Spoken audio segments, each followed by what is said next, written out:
오늘도 말씀 주십사고 기도하겠습니다. 창세기 3장 6절을 보겠습니다. 여자가 그 나무의 열매를 보니 먹음직도 하고 보암직도 하였다. 그뿐만 아니라 사람을 슬기롭게 할 만큼 탐스럽기도 한 나무였다. 여자가 그 열매를 따서 먹고 함께 있는 남편에게도 주니 그도 그것을 먹었다. 아멘. 성경에는 한 사람 아담으로 인해서 죄가 세상에 들어왔다고 했습니다.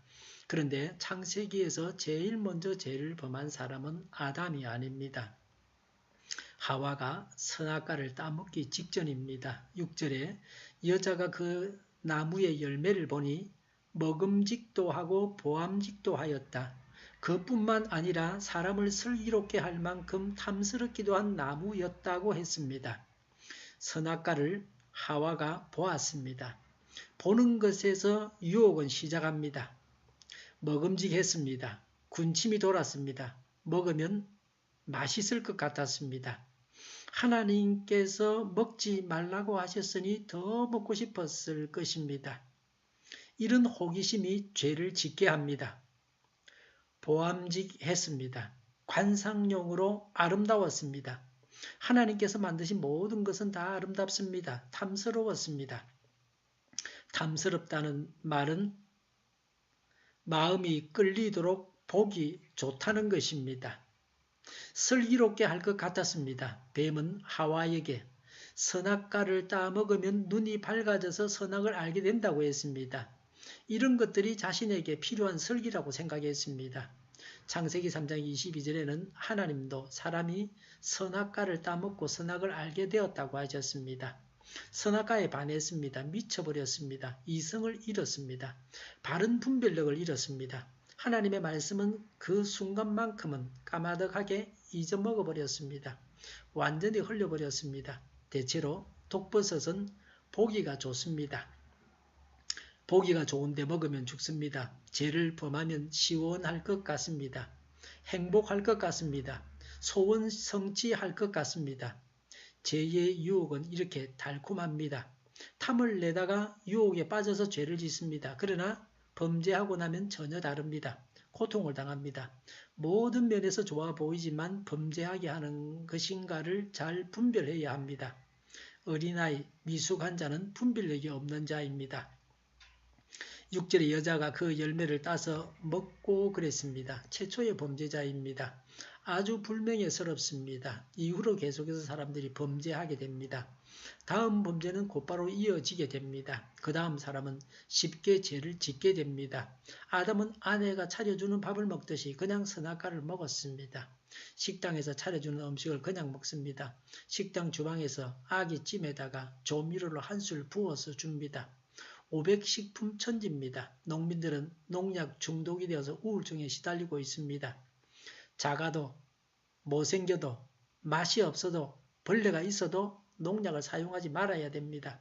살려고 먹는데 병들게 하는 음식이 되어서는 안 됩니다. 최초로 죄를 지은 자는 연약한 자입니다. 이런 자를 잘 다스려야 됩니다. 가족이 함께 건강하려고 하면 쉽게 병에 걸리는 사람이 병에 걸리지 않게 보호해야 합니다.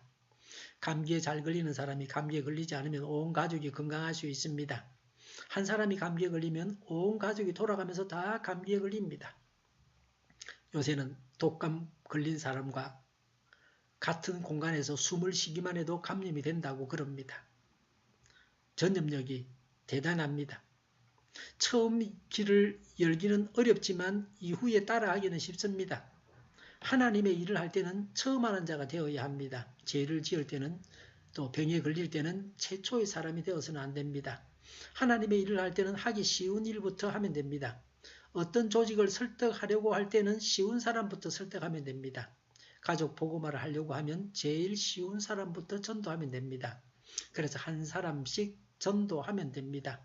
하나님의 일을 할 때도 내가 할 수 있는 쉬운 일부터 하면 차차로 더 어렵고 힘든 일도 할 수 있게 됩니다. 처음부터 큰 일을 하려고 하면 시작도 못합니다. 시작은 쉽게 하는 것이 지혜입니다.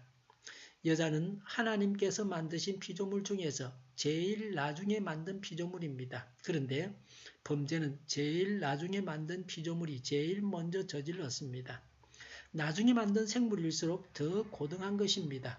가장 하나님과 가까운 생물이라고 할 수 있습니다. 그런 자가 하나님께 대들었습니다. 항상 가까이에 있는 자가 문제입니다. 가까이에 있는 자를 잘 다스려야 됩니다. 교회에서도 중직자들이 잘해야 합니다. 신앙이 성장해 갈수록 더욱 깨어 있어야 합니다. 한순간도 방심해서는 안 됩니다.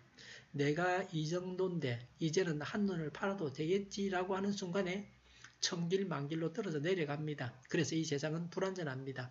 항상 타락할 수 있습니다. 모든 사람이 성결을 잃을 수 있습니다. 죄를 범할 수 있습니다. 우리는 하나님을 모시고 있는 성전입니다. 예수님을 주인으로 모시고 성리해야 합니다. 항상 깨어 있어야 합니다. 기도하겠습니다. 하나님을 모시고 있는 성전임을 알고 항상 깨어있고 성리하게 하옵소서. 우리 동일교회가 만구는 집하게 하여 주시옵소서. 예수 이름을 명하노니 모든 병만은 물러가고 몸의 모든 부분들은 온전하게 될지어다. 신유의 기적을 지금도 베푸셔서 저희 질병을 고쳐주시옵소서. 저희와 교회와 이 나라의 민족을 불쌍히 여겨주시옵소서. 평화 통일을 이루게 하여 주시옵소서. 전쟁 위험이 사라지게 하시며 북한의 핵 문제를 해결하여 주시옵소서. 신앙의 자유를 누리며 늘 살게 하여 주시옵소서. 국회가 하나님 기뻐하시는 법만을 만들게 하여 주시옵소서. 반성경적인 모든 법과 내기들이 지구상에서 다 즉시 사라지게 하여 주시옵소서. 하나님 대통령이 통치를 잘하게 하시며 하나님을 대적하는 세력들이 바로 망하게 하여 주시옵소서. 지진이 일어나지 않게 하시며 출산율이 올라가게 하여 주시옵소서. 친환경적인 에너지 정책을 세우고 집행하게 하여 주시옵소서. 늘 맑은 공기를 마실 수 있게 하여 주시옵소서. 오늘도 성령님을 따라서 차고 넘치는 삶, 복된 삶을 살게 하여 주시옵소서. 감사와 찬양을 주님께 돌려드리며 예수님의 이름으로 기도하옵나이다. 아멘.